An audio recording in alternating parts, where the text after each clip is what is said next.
Welcome back, fellow Imperials.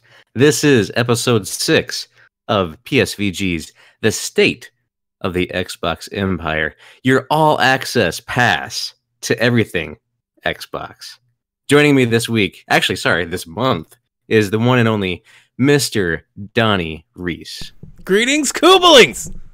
Wait, how you doing, buddy? I still don't understand this. What's going on, Nathan? It's been too long, man. I'm excited. It has been very long. I mean, I think we were tweeting back and forth the other day about it's been like 82 years.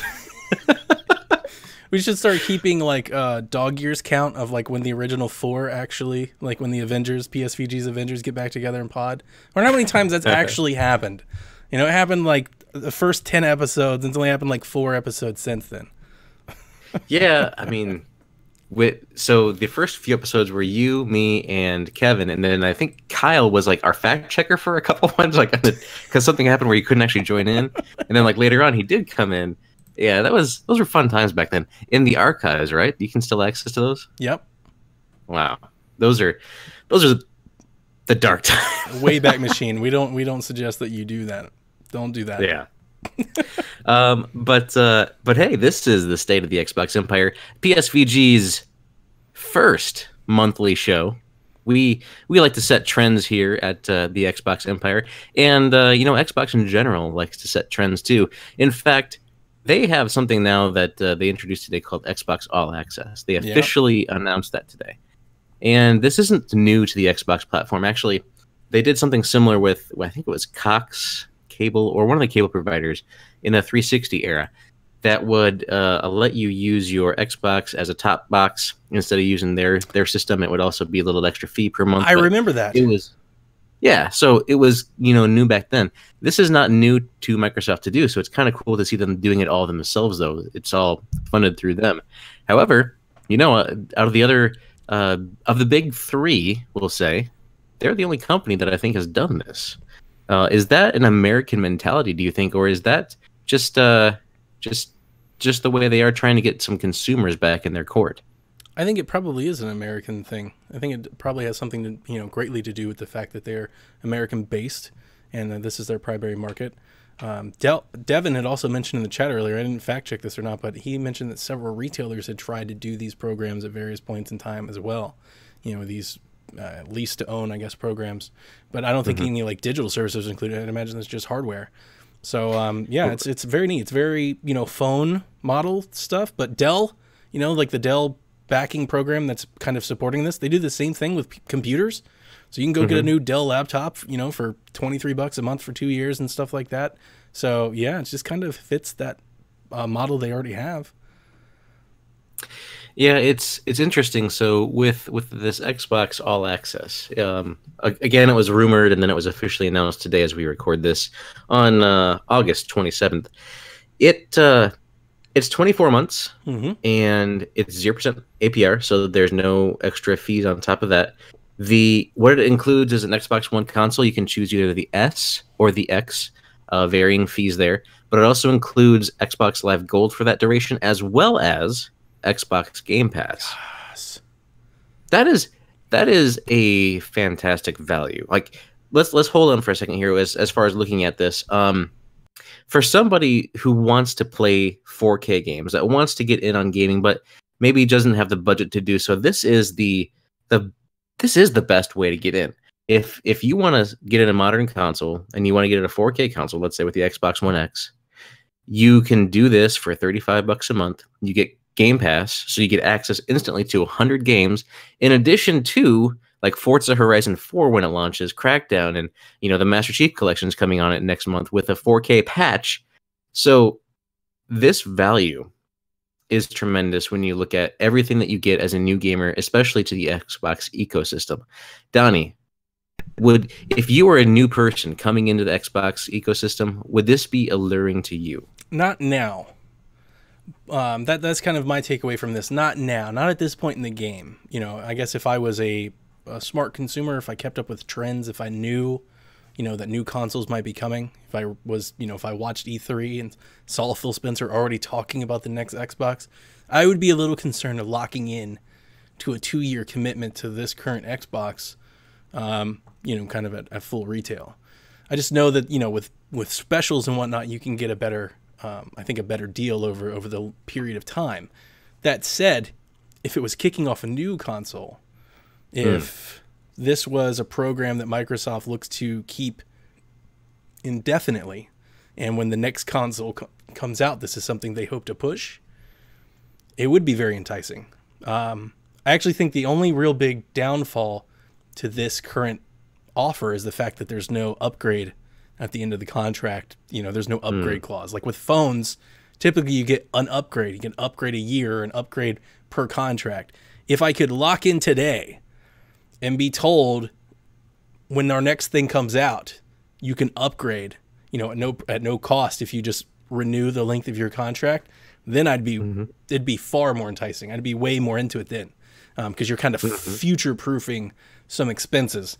But I mean, it's not a bad price, especially the S. I think the S more so than the X, considered what you get. The services almost are that. At the S price, it's $24 a month.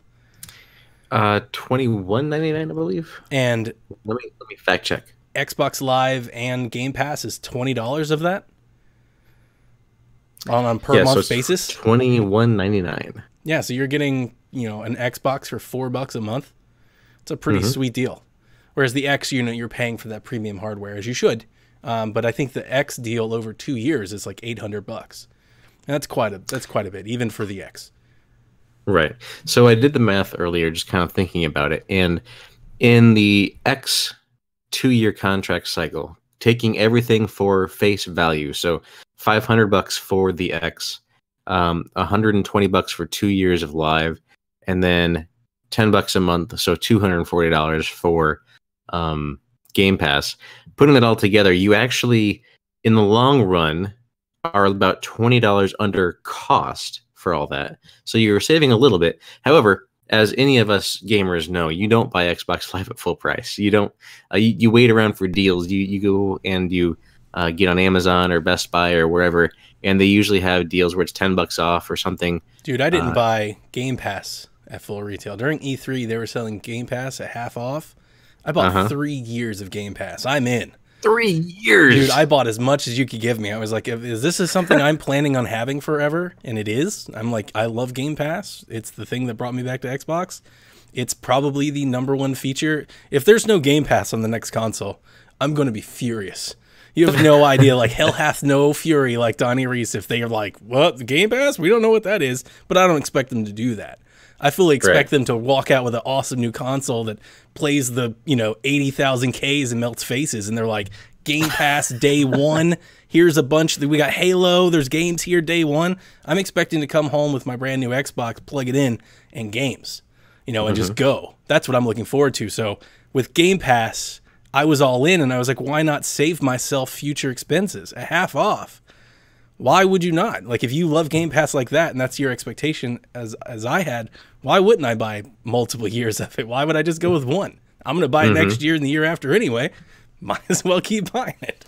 Just get it now while it's on sale. Like you said, 2 for 1. I mean, you basically bought, 2 for 1, like 3 years for a year and a half, right? Yeah. So it was a pretty good deal. I did snag a couple myself too. I think I got 1 year worth of Game Pass.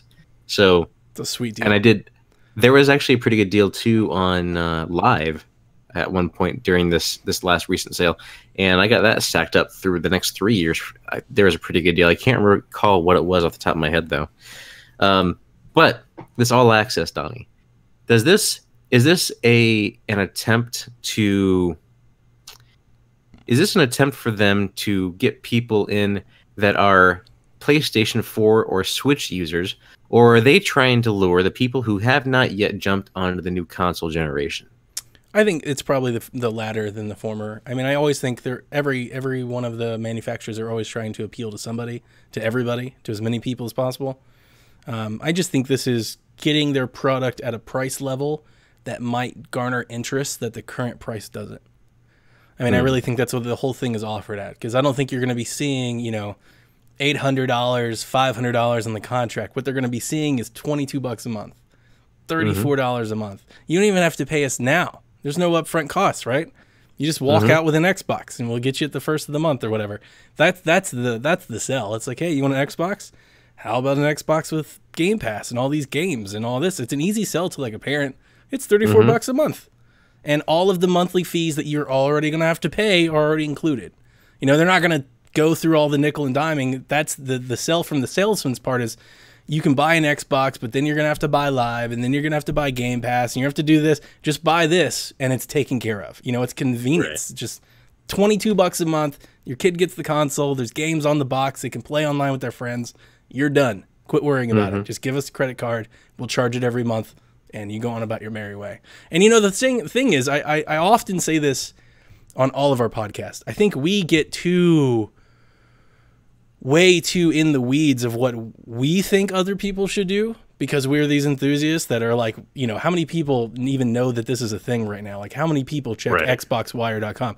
Not many, you know, like not a lot. We have to realize that there's a huge amount of people out there, a casual market, if that's what we typically call them, but just casual consumers that have no idea, you know, that Halo Infinity is a thing. They don't know. They just know that Xbox plays games that, you know, their kids or whatever. Like, there's way more of them than there are of us. I think this is kind of more geared at them, you know, just give them an easy way to buy everything they want.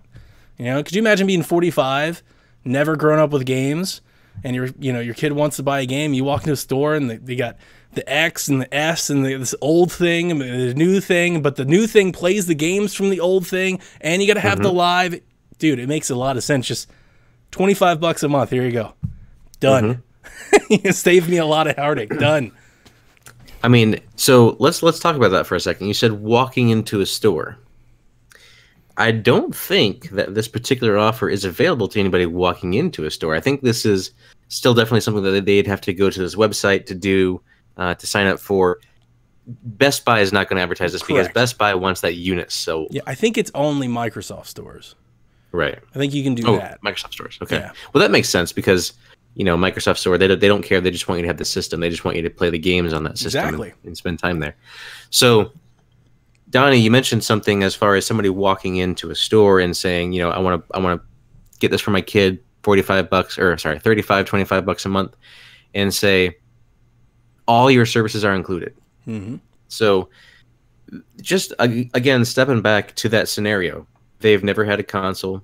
You know, maybe they have an 8-year-old at home and they're getting curious about, you know, gaming and things like that. And this eliminates the barrier to entry to a lot of people. So let's say your target demographic is those who maybe fall under the median income for a state. Let's say they're under $60,000 a year for their median income. This is still attainable in their target range because they can definitely provide that entertainment, which is a good value for entertainment for that. Let's just say that for a minute.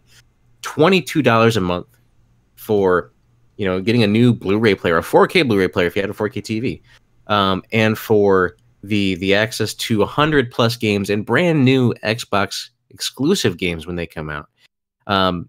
This is a heck of a value for just the entertainment factor. So if you are wanting to find a way to entertain your family and you on a budget, this is an easy way to do it. Wouldn't you say? My very first thought when this was being rumored was teenage Donnie would have been so into this. Oh yeah. I totally, the amount of consoles and games that I sold, that I traded in to scrounge and muster up the, you know, initial cost of jumping into a new console, I could have easily either did chores or mowed lawns, you know, to get to $25 a month, but I could have easily sold this to my parents. You know, I won't ask you to buy another game. You don't have to buy games. You don't have to buy services, anything. Just $25 a month. All the games are included. It's an easy sell. I'm not going to hit you up at Christmas for Forza. I'm not going to hit you up for Halo. I'm not going to hit you up for Gears. It's there. It's included. And Xbox Live is also included, so you don't have to worry about those costs. So I think it's a very good option for those who it makes sense for. Again, I mentioned this earlier on Twitter to a tweet that you're Donnie, hi Donnie, that Sean Capri, our buddy, tweeted out. You know, he was excited about talking about this, and you know, and then there was some negativity behind it. But then I said, you know what, you can now. Xbox has made the most powerful console also the most accessible in 2 ways now. with the accessibility controller, and now with people on a budget that aren't able to hit that barrier to entry, it's now gone. So Microsoft has found a way to get you the most powerful gaming console for $35 a month for 2 years. I mean, granted, if you just want to spend $500 outright, or put that on a Best Buy card for no interest for 6 months or whatever, you might be better off if that's what you want to do and you don't want Xbox Live Gold or you don't want Game Pass. But I'm telling you, you're going to get Xbox Live Gold. You are going to. And you're going to get, or you at least want to try Game Pass and see what it's all about, because as a person new to that console, there's no better way to enter into a console than having 100 games ready for you to play as soon as you get home. That's why I'm stoked for Game Pass on next gen, man. Right, I can't tell you how excited I am. I'll buy a new console and have a bunch of games on it. I'm just like you. I hope that they carry Game Pass into the next generation. I don't see why they wouldn't, because I don't see how they can't. Right. You look at Games with Gold, and it went from the 360 to Xbox One. They could have ended that program, with the free games every month. They could have ended that program with the Xbox One generation, but they didn't. For a while there, they were giving out brand new games every month that were launching on the system free with Games with Gold. And now they're kind of doing that same mentality for some of their exclusives that are coming out.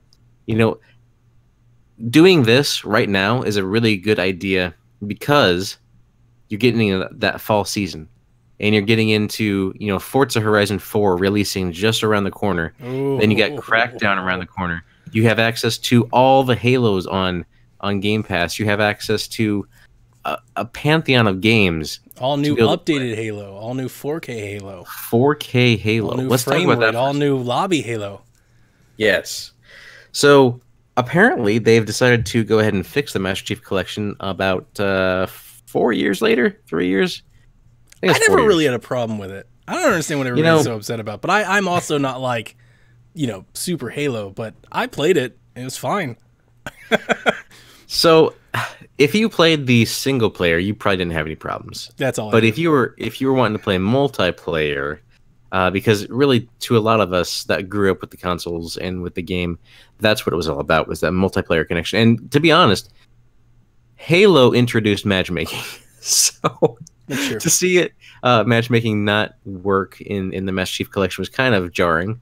However, I mean, I did get it to work, but it wasn't the flawless experience. However, now it is going to be today, if you download the patch that just released. So if you already own the Master Chief Collection, there's a patch that's about 76 gigabytes, I believe, that you can install right now to get this content ready, because they're getting ready to put it on the Game Pass on September 1st, which is Sunday as we record this. So Game Pass is going to be getting Xbox, quite arguably, Xbox's best package of games with the Master Chief Collection.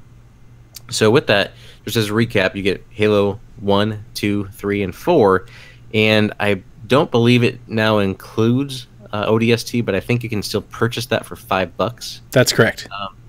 But all of the news out of Gamescom was about the Halo numbered editions. They didn't even mention ODST, so I don't know if it received the full upgrade like everything else did, but I would stand to reason that they probably did, because it uses the same assets. I saw a tweet that said if you buy it today, it's been upgraded with the other games. Fantastic. So they're not leaving any fan behind. Like, ODST is one of my favorite games of the Halo series, because just it's different, it's a different pace, it's somber in tone. I appreciate playing as the Master Chief a lot. He's a great character. I love playing as Master Chief. However, it was a nice change of pace to be the other guys, the Marines, the step above the Marines, actually. The Orbital Drop Shock Troopers. That's what ODST stands for, Johnny.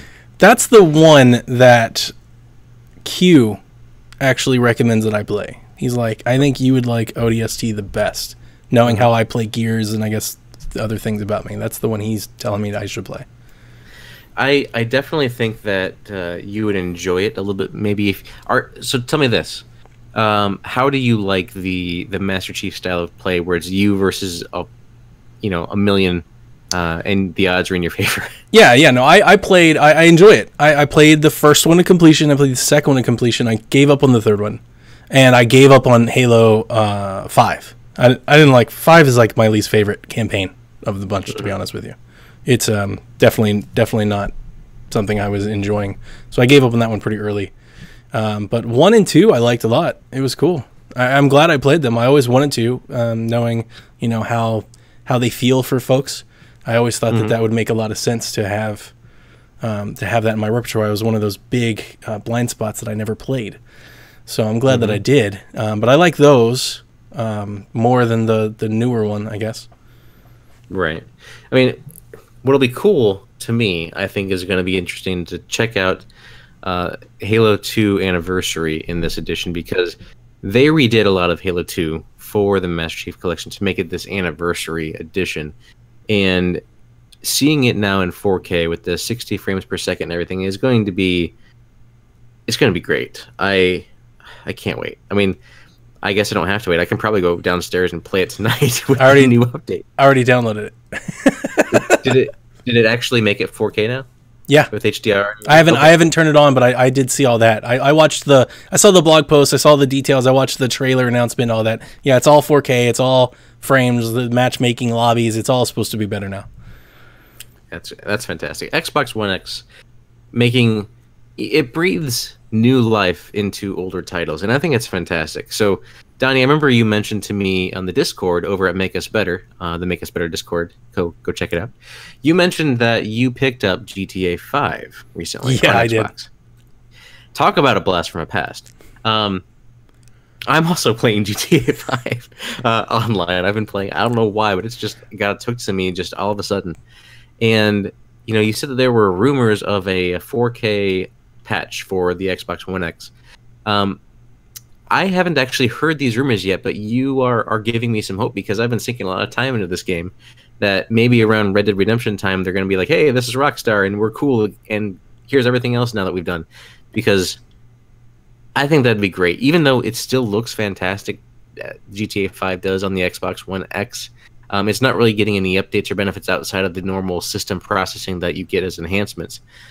If they put out a 4K edition, an Xbox One X Enhanced Edition, whew, that's going to look so good. Yeah. And I was following a Reddit rumor that apparently had used like leaked, I would say compilation or anniversary edition. There was like some sort of retail leak that there was going to be a GTA 5 anniversary edition, ultimate edition, collector's edition or something that was supposed to drop this holiday, was what they were using. And then I guess included and maybe in the notes was a visual update or an upgrade. I have no idea if it was true or not, but it was enough for me to swipe GTA 5 for $13 at Best Buy. It was on sale, and I was like, man, $13. That's such a good game. Plus, you know, I knew you guys were playing on Xbox. I have really adopted Xbox this year as like my main go-to play machine. It's all I'm doing lately. So I was like, I'll just add this, and if I ever get a chance to replay, because I knew, you know, with the super sampling and all the stuff that X does, I knew it would look better and, you know, faster load times, anything just right out of the box. So if the update ever came down the line, I figured it would be a good investment. Oh, for sure. I mean, that $13 is a. Did you ever play the single player? Yeah, I played it on PlayStation. So even if you just play the online, you're gonna get your money's worth out of that. That's a good pickup. Absolutely. Talking about Game Pass again, with, you know, Halo the Master Chief Collection, September 1st, it's going to be in there for your Game Pass subscribers. They also announced at Gamescom that they are going to have a Game Pass app, which is currently out in beta on Android and iOS. This is what Google it looks Play. Like the title screen on the iOS side of things. You have to request a specific invitation to use it, but it allows you to go in, see what's on Game Pass, see what's going to be leaving Game Pass, see what's able to be installed, and push these installations right to your console. So let's say you are at home. Or, I'm sorry, you are at work. I wish you could be at home. Let's say you're at work or you're out, and you say, oh, it's new games today, or I want to play this when I get home. I think it's on Game Pass. You can go in here, find the game, say you want to install State of Decay 2 or Sea of Thieves, pop it up, and you can say, go ahead and install it to my hard drive. Yep. Or go ahead and install it to my Xbox One. Your Xbox One does have to be in the power setting mode that allows instant on, that keeps your Xbox up to date, as well as install applications. So make sure you have that setting set on your Xbox. But being able to do this is fantastic. Oh, by the way, with Game Pass, another benefit that I don't think is talked about enough is you get discounts on any of the content associated with Game Pass for digital content. So, for instance, State of Decay 2 usually is a $30 game, but if you decide that you want to buy it, it's $24. Also, content that's associated with that game is on sale too. I don't think there's any content for this game just yet, but it's either 10 or 20% off is what you get digitally. Which, by the way, with all these services deciding, hey, we're going to stop offering our 20% pre-order bonuses or bonuses for new games, digital with this is becoming more of an option. It is, to me, when they have the Xbox rewards, I would always prefer to buy digitally because I was getting back, I think it was 8% on everything as a rebate. They've revamped that and kind of turned it in with Microsoft Rewards now, so I still get some sort of discount, and you can redeem those rewards for Microsoft gift cards or other things. So it's still an option, and it gives you some sort of benefit to kind of offset the cost a little bit. But when you pair it with Game Pass, and you can get a brand new game, which I'm assuming, I would only hope, that let's say Forza Horizon 4 comes out, and you love that game, you absolutely love it, and let's say you just want to get the Ultimate Edition because you want to own it, you'll get that discount. I mean, it's $100 content usually, and so it'll probably take $20 off at that point if it's a 20% off. So I think, again, Game Pass, it's great value. It's one of those things that is so consumer friendly and facing, and just something they don't have to do. They didn't have to give discounts for the content. That's just above and beyond to just kind of help differentiate and bring in that audience a little bit. What do you think about the discounts, Donnie? What do you think about the Best Buys and Amazon's doing away with them, but still the digital side, you can get some here? Yeah, not only is Amazon going away with it, they raised the price. They raised the price. Their annual price went up $20, and they took your 20% away. So, yeah, I have Best Buy through E3, the next E3, and then I'm done with the Best Buy GCU, and that's going to be really, really sad for me because I use it all the time. I have the Best Buy one through the next week. Nice. Like I do with Game Pass, I'm sure when it comes up to that end point, I'm sure I'm going to future cost save as many things as possible. I'll just start buying things down the line just to save nickel and dime when I can. I think your concept is spot on. I think your example is rough, because there's been no first-party game that they've thrown in a Game Pass that they took away. So in my mind, there's no reason to buy it. However, they do kind of put a spotlight on a lot of these really cool indie games that'll hop into Game Pass for a month or two, or like a Doom or a Fallout 4 or something like that. Yeah, $15.99 for Doom. Exactly. So there are these little games that come and go, and specifically, I really like the indies. I love getting a chance to try these indie games out. So if an indie game hops in there, a month or two, maybe you're playing Forza and you don't get to it, but maybe you finally get to it and it's about to hop off. A game that might be $14.99 maybe only cost you $8.99 if you're a Game Pass member. That's a sweet deal. That's even that's a deal even in itself. You think about how much Game Pass cost. You get $5 off a game. That's a sweet deal. It's worth it. Yeah, I know. I mean, even if you just want to rent a game to try it out, right? Instead of going to the rental store paying, $5-6, whatever it is to rent the game these days, and just losing that, you get Game Pass. You can rent the game, let's say for a month for $10, and you can check out all the other games that are on there, and then you get the discount where you say, well, you know what, I kind of like this game. Let's go ahead and buy it. I mean, that's a pretty good deal. Yep, absolutely. And I think all of these things, all access, Game Pass, I mean, it's all kind of pushing towards that future that I think we all see coming. I just don't think people really realize how fast it's coming, because it's coming, and it's coming fast. And it's, this is Microsoft really making a really good play on subscriptions. They're going towards a subscription-based model. You're going to subscribe to Xbox.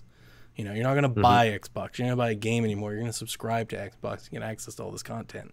And they're going to try to turn it something more towards like the Office 365, the Windows product line that they've, been successful with for so many years. They're going to try to bring people in and start cultivating, an annual return on investment, people that keep coming back. And, you know, whether people are ready for it or not, whether they like that or not, like that's the way it's going to go. And to be honest with you, if they keep doing these things with hardware like All Access and Games Pass and bundles and things like that, I think it's just going to be too hard to ignore. You know, it's not going to be, and that's, we were talking about E3. I was doing my whole little spiel about this streaming box. You know, nobody wants to stream anymore. I don't want to stream my games. It's not as good. I'm like, you say that now. You may not say that when it's $79.99 versus $599.99. You know, like there is a price point to where people will start to adopt it. And even like enthusiasts like us, we may still buy the Xbox 2X, you know, for all the Ks. But even then, 2 or 3 years later, you can't tell me that Nathan's not going to put a streaming Xbox in his bedroom instead of a second console. You'll try it because the price will be too hard to ignore. And they'll eventually... I did buy a PlayStation TV and it's still in the box. See? Then the you know, there's like a curiosity. It's a price point thing. And you start throwing all those things together. And I mean, they're definitely setting themselves up for something big. I mean, it could be, could be huge. Yeah. I mean, so the argument for streaming in the future is eventually I think we'll get there. I don't think the infrastructure can handle it nationwide. Your infrastructure can. Mine can. Yeah, yours can. Anybody in the Google Fiber stuff should be all about this business.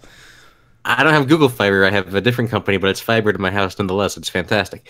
But, you know, just thinking, even people I work with, you know, some of them live out in areas where all you can get is DSL. Yeah. And you're not going to want to stream over DSL. Even cable, you know, if you're in a densely populated area, cable, the way that works is you get bandwidth to a node, and the node is split between all the people that subscribe to it. So you can have a pretty low, you know, bandwidth and ping. There's a lot of things that latency builds up to. So, and that's the killer, is if it's a high latency that you're going to have issues with all this stuff, because that input will kill you. Literally in a game. I mean, right. you're going to lose the edge. Yeah, but see, that's the thing. That's the beauty of it. If I'm right in my thinking, Xbox's model is you don't have to stream. You can. See, that's the thing. They're not going to go out with like this it's not going to be Xbox One again. They're not going to come out with this TV box that doesn't play used games. Like, they learned their lesson. What they're going to do is they're going to come out and they're going to show you the new box that uses a disc and everything. And they're going to introduce you this new thing that doesn't, that you can use if you want to. And then as Xbox Go. And then as more people adopt it, then the old one will just kind of go away, right? The next gen, there won't be one. And will anybody care? No. Because they'll all have moved to the cheaper thing once Microsoft proves that it works. And by doing this, they'll get the time. They'll sell to the people that it does work for, and the people that they don't, they'll offer a solution. That was the problem with the Xbox One, right? Remember that GameSpot article where they asked Don Matrick, or what about you know, Marines in Iraq? And he was like, well, we have a 360. That's alleviated. There will be an Xbox that plays physical stuff for the time being, that you can buy. It's going to cost you, but you can buy it. But then the streaming box is going to be super, I just think it's going to be very consumer friendly. So I could see like the multi-SKU approach, right? There's never going to be, I shouldn't say never. The next 2 to 3 generations, I still think there's going to be that home powered unit that will be your processor and your disk drive. The disk drive may eventually go away quicker than the actual processing and everything. That was the thing that I told Dev. That was my kind of my initial thing, because I think everybody's has in their mind like a Roku, right? I think everybody hears streaming box, they think Roku. I'm kind of thinking of like a limited memory Xbox. Think of like an Xbox One S without a disk drive, but it has a hard drive and it has a processor, and you can play like the Xbox One S version of a game that you can download locally. Maybe you get a terabyte and you can play it locally off the internet. But you can also stream this library of Game Pass games, or this bigger library of all games that you can do. And you can kind of do both. And I'm wondering, like, why no, I don't really think I'm really interested in this topic, if you can tell, because I'm trying to find people and I'm not really hearing anybody say that. It's like stream or nothing. And I'm like, why can't it be like PlayStation Now, where they sell you a box that plays games, you know, but it's digital. It's a digital box. That would have to be the thing, right? Because you save cost on the CDs. Plus, Microsoft is trying to build a digital investment. But you can Hmm. download games. Maybe you can't download 8 terabytes worth of games, but you could download 30 games and play them, but then you could also stream them. And they just kind of get you going with the streaming thing. And if it takes off, then they'll lean more into it, kind of in my mind. Yeah, I mean, and you can kind of see at E3 this year, Phil Spencer talked a little bit about, bringing Xbox to other devices, so like your tablets, things like that. And that, to me, denotes a streaming concept. And I know that there are some pretty good streaming platforms out there that can stream from your PC, or even there's the PlayStation. You can stream from your PlayStation across, a WAN to another location, and it's actually okay. But there's dedicated processing available to you. You know what I mean? You're processing from your dedicated unit to your dedicated unit, and assuming you have a decent internet connection, that could work. But once you start doing something with Azure or something else where it's the shared processing compute power in the cloud, that's being in. Remember what happened to Crackdown? Being where I work at and having insight into how Azure works in this cloud compute technology. A, it's not cheap. It's expensive. Sure. And B, they can never say that they're 100% up, 100% reliable, which I guess you can't really say that about a console either, even though it's here physically for you. I mean, you could have power failure, things like that go wrong, but those are more uncommon, I think, than in an outage in Azure or in the cloud. Yeah. And I think with Sony, when they try to do their PS Now, and people were curious about it, they wanted to try it and see how it worked, but by and large, it's not utilized much because the streaming introduces that latency and that lag, and if you don't have good internet, then that's an issue. Actually, I would disagree with you. Here's where I would disagree with you, and I think this is kind of also a different path that I'm taking than I think I'm reading from bloggers and whatnot about what this Xbox thing could be. I think the biggest reason why PlayStation Now isn't a bigger deal is because it's very expensive. The price model that they have with PlayStation Now doesn't make any sense. You get to rent a game for like a week or 3 months or a year, but like you can't own it. My idea, or at least the way I'm thinking, if I'm Donnie's predicting the future, if you buy this Xbox digital box that can stream games, and you're a Game Pass subscriber and you're a Live subscriber, you don't pay for that. It's included. If you buy the game, you can stream it. If it's in Game Pass, you can stream it. I think it's just like a way of playing the game. They don't charge you for the actual streaming. Because this all access thing, Game Pass, what are they doing? They're building a subscription.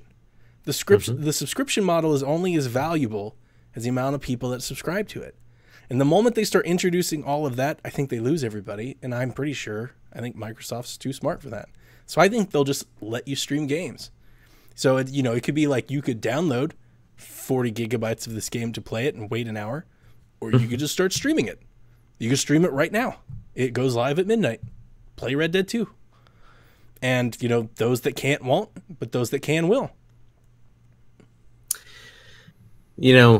There's a lot we could talk about with the streaming and versus local and things like that. But for me, and I'm sure you're along with me in this, and people, the enthusiasts, as you've called us affectionately. I'm there with you. I'm over here talking about the future streaming plans we know nothing about. I'm over here just like Phil Spencering the entire situation. I think that, for me, I still have a desktop computer even. I have a laptop, I have a Mac, I have a desktop computer. I'm of the mentality that I still want my desktop computer for the power.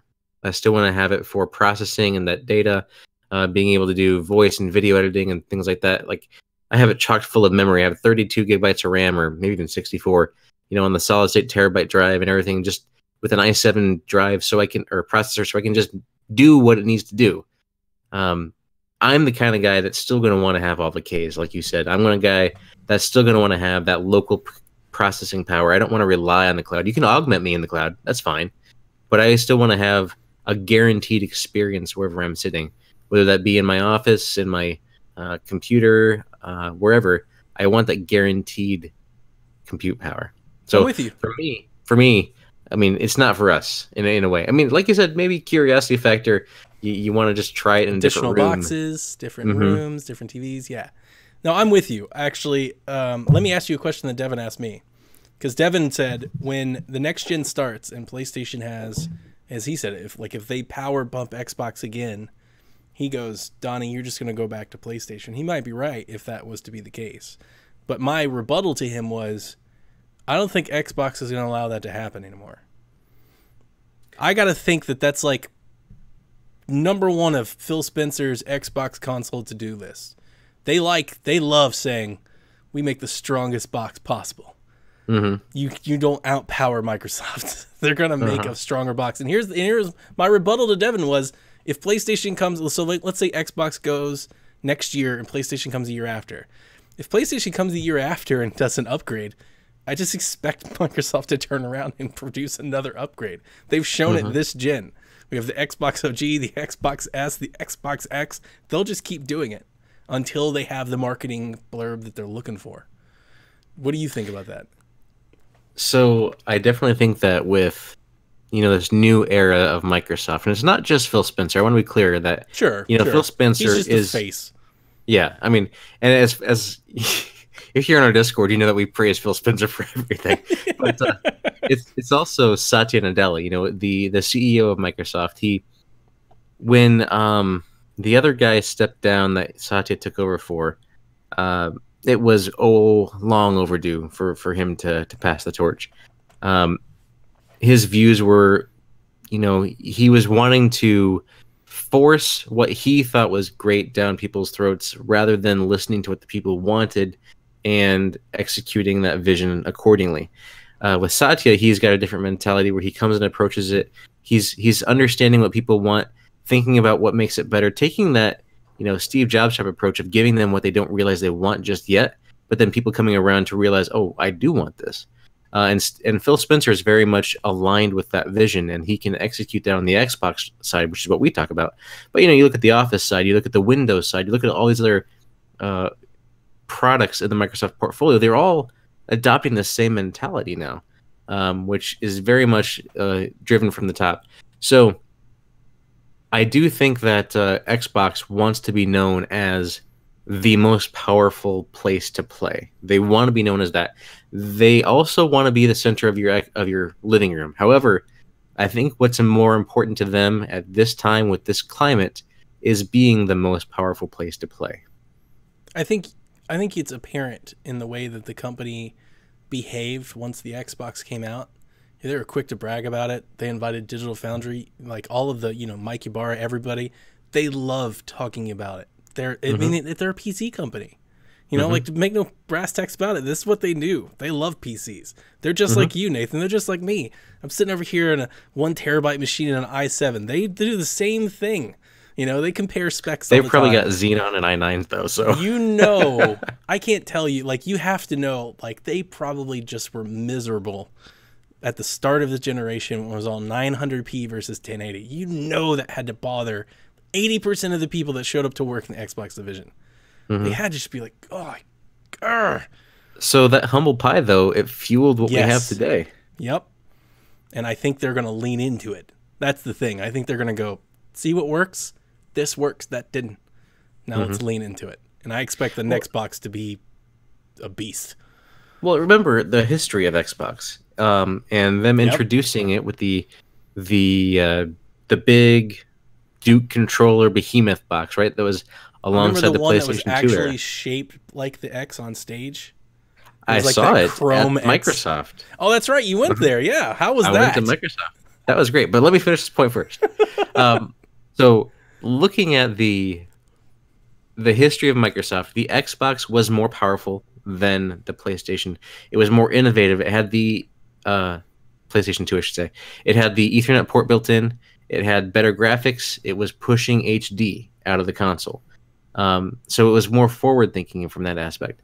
You look at the 360 versus the PS3, it's debatable which is more powerful, but because of the architecture that they built with, the Xbox was more adaptable, the 360. It was definitely more PC-friendly, more port-friendly, for sure. Right. So developers were able to actually develop it more clearly for it, whereas with the cell processing infrastructure on the PS3, there were issues like you had with Bethesda and every Bethesda game not working right on the PlayStation.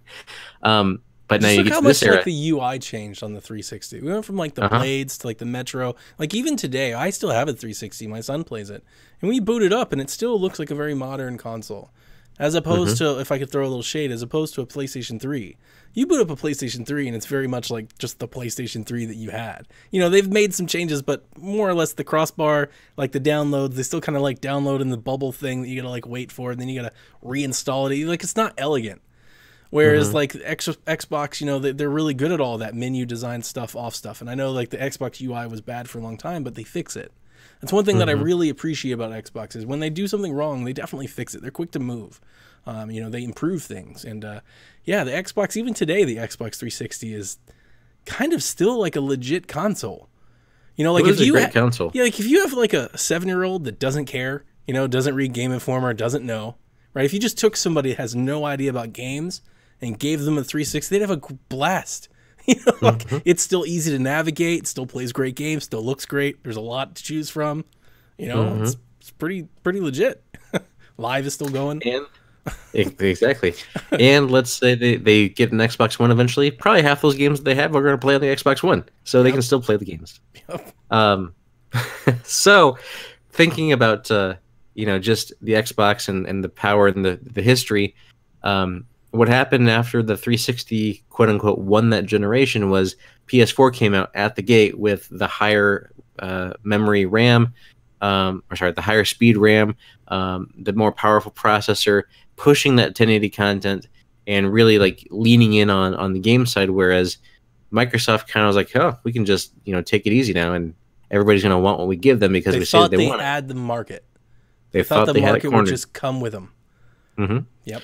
That wasn't the case at all. So it was, you know, it's good to see that Microsoft is back in that mentality of the most powerful, because when it benefits both PlayStation and Microsoft fans, to be honest.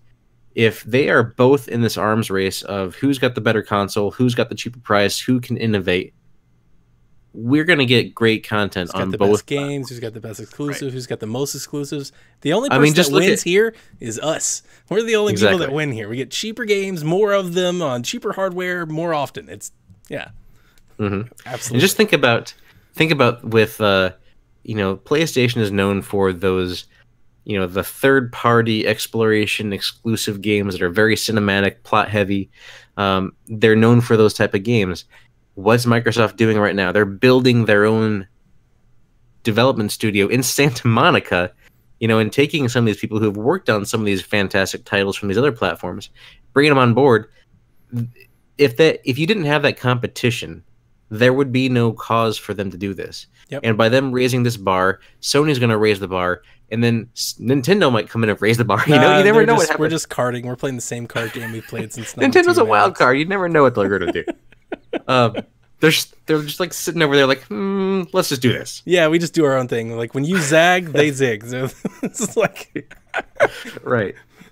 So anyway, before I mean, we're getting a little long here, but you know, Donnie's here, so I can continue on as long as I want because Donnie doesn't care. He said, "Hey, we're on. We can just do that's it." right. I'm So- never overtime, Nathan. You are overtime. Kevin's overtime. I'm never overtime ever. Mo might actually be overtime. That's true. That's true. So, just wanted to talk briefly. Also announced at Gamescom was that PUBG, you know, our buddy Kevin actually probably right now doing MUBG, where he's playing for the Make Us Better community. For the Xbox One will have its 1.0 release here in about a week on September 4th. Now, what that means, Donnie, is that all those hours that I've put into PUBG so far and have had no achievements to show for it, come September 4th, when this updates to 1.0 and I launch it, I should probably have a good amount of achievements starting to unlock because I've done a lot of stuff in this game. That's fun. That's cool. So what I thought was great that is they verified that all the achievement progress will carry over for, you know, people like me and Mo who care about that. And it'll also kind of add that extra layer onto it because I know a lot of people share a mentality of me of if a game doesn't have achievements, there's this lack of drive that we have to play the Xbox Drive. Bow. There's this lack of motivation that we have to want to continue to play it because we're not earning an achievement. It feels like there's nothing to show for it, even though if we're enjoying our time and everything. Sure. That's why part of the reason, not why, but part of the reason why Xbox is my main platform is because I want those achievement points. Now it's going to be nice to have this game come out of game preview on September 4th, have that progress transfer over, and hopefully have a better experience. The one thing I wish they would have done, Donnie, the one thing I wish they would have knocked it out the park and just everybody would be on board, it would actually have a chance against Fortnite, is if they would have put it in Game Pass on September 4th as well. That would have been a nice little publicity stunt. I gotta admit to you, man, I told you that the week after I played it. I'm not in on PUBG, man. It's just not for me. I liked Fortnite. I liked Fortnite way more, much faster. Like 10 minutes into Fortnite, I was like, "Oh, this is way better than PUBG." Like, I just don't like it. Almost instantly. It's more Nintendo. It is more Nintendo. It is more Nintendo. So yeah, you're right. It's just PUBG's just janky. Like there's just a lot. It's just janky. I mean, to be honest with you, it's just like it's like playing like a beta 360 game or something. Like it's just weird. Weird things happen. It was weird to run. Like the shooting's fine. Just oftentimes with PUBG, I feel like the map is almost too big. Like I'm constantly running for like long periods of time. It's like jogging simulator. I'm like, God, you gotta get in the car. Yeah, I'm like I don't see anybody for minutes at a time.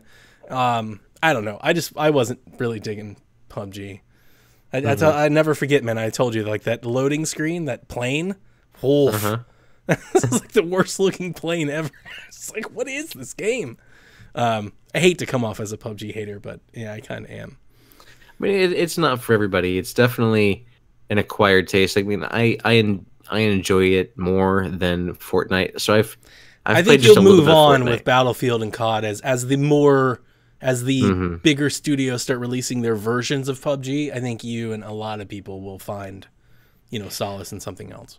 Well, did you know, Donnie, that GTA actually released a version of their own Battle Royale within GTA Online and nobody knew about it? No idea about that, yeah. I don't even know what GTA Online is, to be honest with you. I thought it was like, the one time I went in there, it's just like mass hysteria. Like cars are crashing, people shooting each other, and I was like, I don't want any of this. No, this is not what I play GTA for. Well, there's still some of that because, I mean, it's an open world sandbox that people can play in, but you can basically, you think of the open world, Donnie, as a lobby that you play in, but if there's games that you actually want to play, like game modes, you can queue up into those from that lobby. Oh, okay. And so, like, one of these special game modes, it's not always on there. They had, just when I started playing again, so about 2 months ago or so, they had a mode where you parachute in out of a plane, and you go and, you just kind of do your thing, and last person alive wins. That would be better than PUBG. It was. Yeah. It was. I mean, they had their mechanics down. You could do everything in GTA. You could, like, fly planes and stuff? Exactly. Dude, that sounds amazing. So they didn't publicize it, at least not outside of their, typical Rockstar socials. But it was, if they do that, if they were to actually say, yes, if they were actually to say, in Red Dead, we're gonna put this mode in there. It's Last Man Standing, Outlaw mode, or whatever they want to call it. The game. Sure, go for it. I mean, if you put that mode in there, it's a Western theme, sure. So some people may or may not like that, but the execution is going to be fantastic. And just look at that game, dude. So apparently, the footage that we saw was from a PlayStation 4 Pro. Just imagine that on the X. Dude, Red Dead. Red Dead's going to be so good. It's going to be fantastic. I'm so excited. I still have a beef with them, though. Really?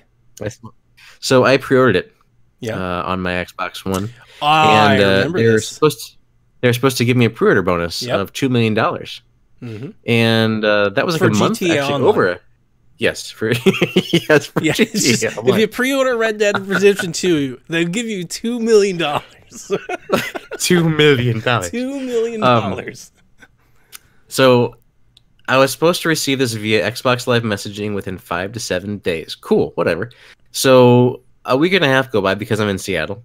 And I'm still in there. It's not happened yet, so I send them a support message and like, hey, Xbox, this is what's happened. I haven't gotten my stuff. What's going on? And they say, oh, sorry. Yeah, we see that you bought this and you should be getting it. Contact Rockstar. I'm like, oh, so you want me to contact Rockstar? They're like, yes. I'm like, okay. You know, customer support 101. You don't put something back on the customer to do. Just okay. Anyway, so then I contact Rockstar, and I'm emailing back and forth with them for a couple weeks, and they're like, you need to contact Microsoft. I'm like, you serious? I took video. I've shown you pictures, images, everything that you need to know that I purchased this and I haven't received it. And then like, no, you did. You redeemed a 1 million code here. I'm like, no, that wasn't the pre-order bonus. That was my buddy Donnie giving me this code because he pre-ordered and got his code. That's right. And so he gave me $1 million. And so they're like, oh, you need to contact Microsoft. I'm like, okay, whatever. So I call them a couple days ago, and I say, hey, this is what's going on. You know, first off, the call with the guy, I'm talking to him, and I'm telling him that I have a problem with my pre-order bonus not coming through. I was supposed to get a bonus that hasn't showed up yet. He's like, oh, okay. So you pre-ordered the game and you haven't downloaded it yet? You can't launch it? I'm like, no. The game's not out yet. See, I feel bad for those folks because they have no idea. They don't know. They don't know. I mean, we know more than they do. Yeah, right? And we do. I understand it. So I'm just sitting there like, you know, I'm the emperor over the PSVG empire. So it's kind of funny. Just I like know sitting exactly there, how you feel. So I'm like, no, dude, just listen. Can you pull up your storefront? Just look at the bullet point number 4 on your storefront, which says Nathan, like, can we do a screen share? Let me do it. Yes, exactly. I was like, can I take over your computer for a second and show you what you need to look at? I'll do it. So I'm talking to him. He's like, oh yeah, you know, he verifies stuff, puts me on hold, checks his email, whatever he does when he puts me on hold. And he's like, yeah, I see this is a thing, so we're gonna go ahead and do this for you. And then I ask for a ticket number. He's like, oh, okay. And then he puts me on hold for another 10 minutes to give me a ticket number. So first off, I don't think he was going to give me a ticket number. Secondly, first off, I don't think I was getting a ticket. you put me on hold for like 30 minutes. This whole thing is just terrible.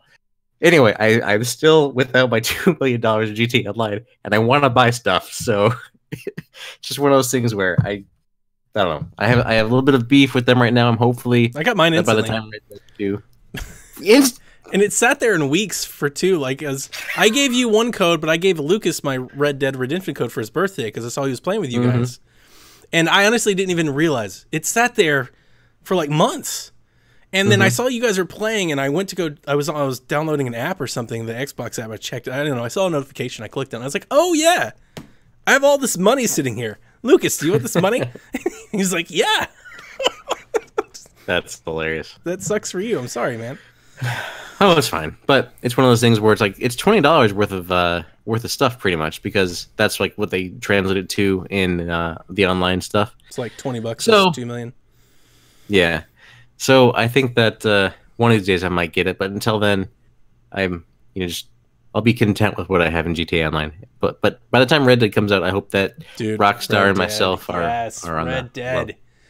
In other code news, Microsoft just sent me a code today to give away, which I thought was cool. It's neat. They gave me a month of Game Pass. You're on the Xbox Empire show. You want to do it now? Oh, actually, I already did. We had a new listener. I can't look it up because we're using Discord to record the call, so I can't close it to look it up. I think it's Kaiju, the new guy. He just showed up today, and he was like, hey, I've been listening to PSVG for a long time. I just now decided to join the Discord. Hey, what's going on, guys? Which I thought was awesome. And I posted I logged into my Xbox to download the Halo Master Chief update, and I see a message, and I click on it, and it goes, hey, you pre-ordered Tomb Raider. We also see you have Game Pass. Did you know that the old Tomb Raider's in Game Pass? I was like, I did. That's awesome. Cool message. They're like, why don't you give Game Pass away to a friend for a month? Here's a code. I was like, that's neat. Who wants a month of Game Pass? Yeah. So he was the first person to reply, so I sent him the code. Very cool. That's another reason, dear listener, for you to join the Make Us Better Discord, because stuff gets given away in there. Like, I remember sending out a message to some people when SDCC was going on, the Comic-Con, and I ran across this random tweet where someone said, hey, here's Deadpool and Deadpool 2 for free digitally. Yep. And I put it in our Discord in the movies channel, and then myself and I think you and some other people were able No, to redeem it. Devin. So I have access to Okay. Devin's Voodoo library. We're Okay. movie sharing partners. So Movie Bros. Devin hits me and he goes, "Deadpool's in the box." I'm like, "Dude, that's awesome. That's cool." Because that was one of the ones I was gonna buy for him. So yeah, Nice. yeah, we got it, and that was awesome. It was a funny movie. Hmm. So make sure you join the Make Us Better Discord and talk with us over there and all the other people that are putting out great content. However, I did want to take a couple seconds to talk about my little trip to Seattle. Yeah, yeah. And so I went out there for work, but I did have a little bit of time that I went over to Microsoft and checked out their visitor center in the Xbox Research Building, which is kind of cool. And I don't know if you've noticed, but my shirt here is a sweet little Xbox polo. I also got some other Xbox swag, like this nice little Xbox Nice. thingy, whatever this is called. I don't know what these are called. What are they called? Little bracelets? Yeah, bracelet, Anyway, wristband. but I did check out while I was there the original Xbox that you said mentioned earlier that was on that big glass display in the box. It was just like a big Chrome X. Took some pictures of that. It was pretty cool to see, like to see it in person, how big and massive that thing is versus the actual launch version that they had sitting next to it. And they had the mixer station set up. They had Game Pass on all these stations you can go check out. You could download a game and start playing it. They also had like Fortnite was installed everywhere and people were playing it together. They had a really cool Forza Motorsport 7 display set up that was sitting down in this the arcade racer that had the moving seat and the vibrating stuff and the wheel and the pedals and everything, and you're sitting in front of this probably like a $5,000 4K inch 80-inch curved TV display in front of you with the QLED. It was just fantastic. It looked really good. So surprised you left. Like, you didn't just stay there. I was asking if I could just like pack a tent, and just you like finish the else in tour. Seattle, just I'm gonna kinda play go. Forza. Can I sign in with my own gamer tag? I gotta get them Chiefs. So I played that once, actually a couple times, and just really loved it. And it was a fantastic way to play it, and watching other people play everybody just sat down and had instant smiles on their face when that seat started rolling around, when they started messing up. And there was one lady, I don't think she's driven a car in a while, and she was just all over the road, like left and right, and she was just like all over the place. The Microsoft guy was trying to actually like, no, you need to kind of stay straight here in the lane, and then she was getting lapped, and it was fun. It was cool to see that in action. But that was one of my highlights, was that little Forza Motorsport 7 little display. They also had a Microsoft store that was in there that they sold some stuff that only they sell. So that's like the company store type items, like this polo I got is one of those types of things. And so you could buy different things there, but they also had HoloLens there on display. Ooh. Which I've never seen and I've never demoed or anything before. And so I wanted to check it out. And they did this little tour of Rome. So you could go through Rome and look at some different things and kind of see how it worked. It was pretty cool. However, I think that it was the tour that they gave was actually probably better suited to something in like a VR instead of an AR, because HoloLens is the augmented reality where it uses your surroundings. Yeah. Right. Where the VR may have been a little bit better option because it was really just focusing you in on a screen to look at, not really pulling in your surroundings. The only thing that you would use the AR side for was like when you said to go somewhere, you'd have like a little mouse click that you would do with your two fingers, and that was about the only thing that it used the AR side for. But the technology is really cool, and I think that it would have some pretty cool applications to see as far as in the research, development, and things like that. I know I've seen the demos with medical use and engineering use with engines and stuff, but as far as gaming goes, I don't think that it's probably not going to ever be out for any gaming purposes. And I know that VR has not really been a big focus at all for Microsoft or for Xbox. If you want VR on a Microsoft platform, you got a PC. But I don't think that you're going to get anything for VR anytime soon from the Xbox side. HoloLens is also very expensive. It's about $1,500, I think it was, at least, for a development kit to do that. It's a shame they didn't have that Minecraft demo. I would love to let my son see that. That would be pretty cool to see the Minecraft demo. Like I wonder if that's actually in practice. That would have been awesome.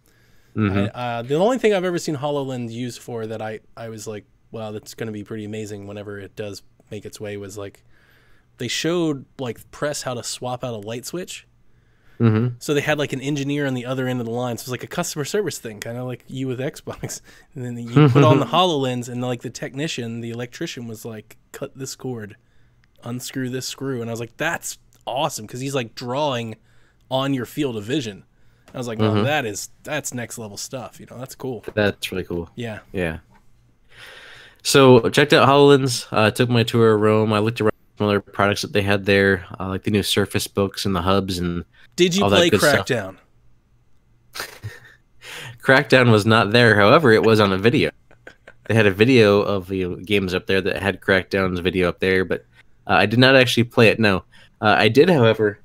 I don't think I have it around here anywhere actually. But I bought a little stress ball, which was an Xbox controller. It looks just like an Xbox controller, but it's a little stress thing that you can just squeeze. And and a couple little pins and some other little things that were just kind of like randoms. And I think I may have bought in a cup. Actually, no, I don't think I did. But it was cool just to go check it out, see Microsoft, see where all the magic is made, see the history that they had in the visitor center, as far as the different how they got where they are. Yeah. It doesn't take you long to go check it out. But the main event, most people were around the electronics, like the HoloLens, the Forza Motorsport thing, the Xbox booth where they had all these Xbox setups. Dope. That Forza thing that in itself is a reason to go visit. That was really cool. Next month, are we going to do this all about Forza? Like with the impending Forza launch? Like back into September? Should just be Forza focused? Forza focused? We can have something in there with Forza. I mean, Forza coming out in October 2nd, I think it is. Yeah. So if we kept the same date, like today's the 27th, we could drop like September 27th for Forza. Donnie, I don't like to commit. I got lots of Forza things to talk about, man. Like I started playing. I would love to. I started playing Forza 2, Forza Horizon 2. I saw you record a video for any listeners out there. When I say Forza, just insert Horizon. It's the only Forza I care about. I actually wish they get rid of the other ones, and I just get Forza Horizon every year. I've got some concerns with Forza 4. Forza Horizon 4 concerns me because I'm not, from the stuff that they're showing so far, I'm not getting that fun Horizon Coachella vibe that I love with Forza Horizon. I'm getting this, you get to scream along the Ireland coastline, and it snows and then it rains. I'm like, that's not signs. I'm not fighting hidden cars. Like, where's the music festivals? Like, where's all of the stuff that I love? I'm going on blind faith. Plus, I have Game Pass, so it doesn't even matter. I'm not buying it anyway. I have Game Pass. But I'm just a little concerned that, like, the themes and the things that I fell in love with Forza Horizon 3, the same things that drove me to play Forza Horizon 2, the whole reason why I'm so excited about Forza Horizon 4 isn't there. And I hope I'm wrong. But, I mean, they didn't show that at E3. They just showed how great it looked. Donnie, I think that you don't have anything to be worried about because the vibe has been the same since Forza Horizon the first. Yeah. And I think they're just focusing in on what's new and what's different. Yeah. To try to, what they've built on, because I have yet to be let down by a Horizon game. They've always just somehow made it even better than I had expected than the previous one to be. So they've earned my faith, and like you said, Game Pass, it's going to be on my hard drive day one. It's on Game Pass. I'll play it, and if I don't like it, then who cares? So I'm thinking that you're going to have it's built for X. It's built for everything that we have now, so it's going to look fantastic. Pretty.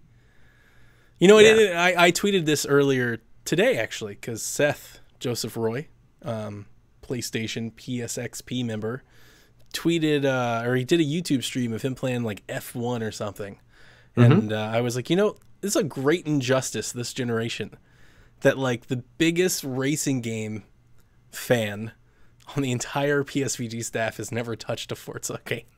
It's like that's Hold on, kind of he's the sad. biggest racing game I think fan? so. I would like to challenge that title, I don't sir. think so, man.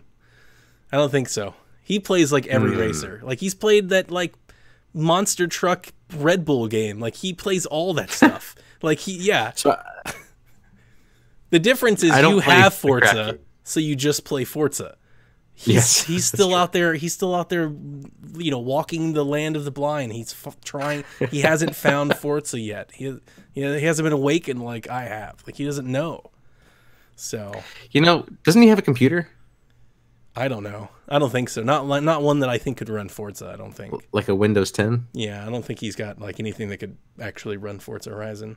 Okay. 'Cause I was gonna Forza say, Horizon 2 if he- though is leaving or has left Yes, the marketplace. it is. It is leaving the marketplace in September. I don't remember the exact date, but it is currently a Games with Gold game. So Yeah. if you ever want to play it go ahead and claim get it now, It's because gonna it be like is a licensing fantastic thing, game. right?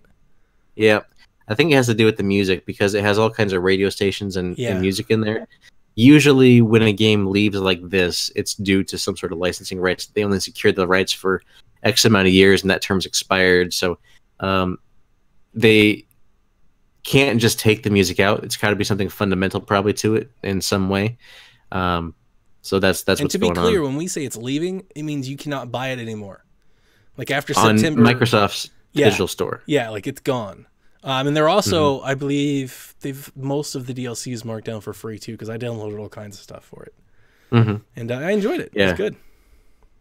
It's the Forza Horizon 2.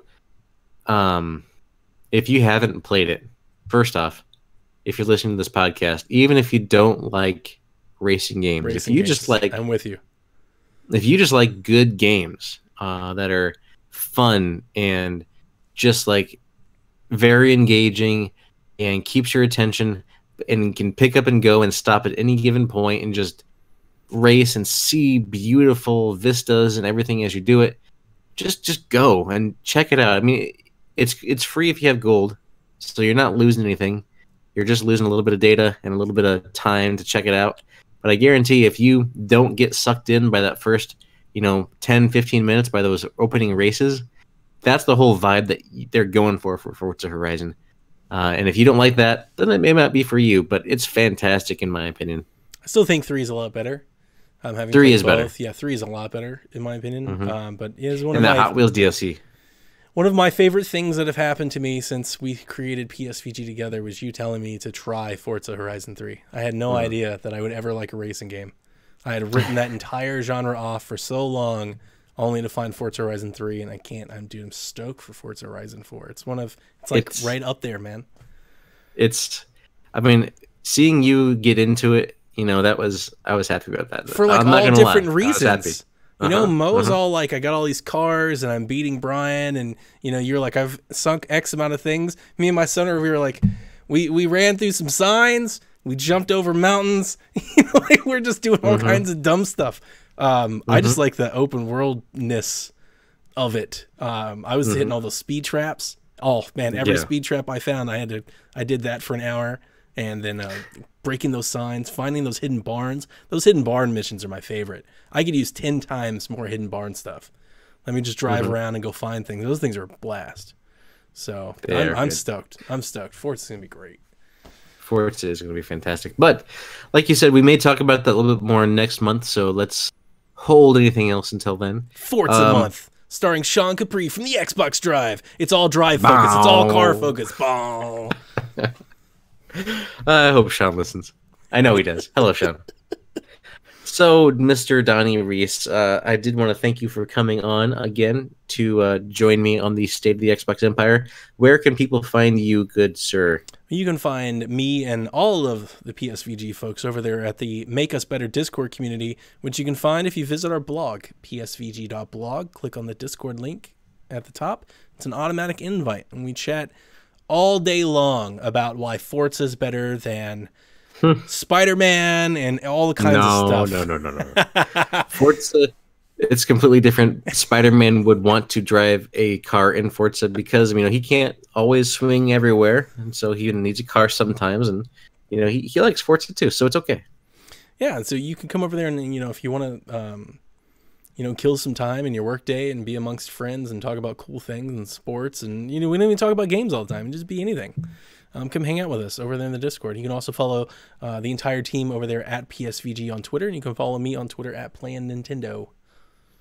Ain't no G's in Playin Nintendo, as dubbed by one Sean Capri. Mr. Sean Capri. You can find me at Voiced by Nathan. You can find this show at PSVG Xbox Empire. So if you're on Twitter, that's where you can find us there. And if you want to go on the Discord, like Donnie said, hit us up in there. We'd love to chat with you and see what you think about all things Xbox. So, Donnie, again, thank you for joining me. Dear listener, thank you for listening. This has been the state of the Xbox Empire.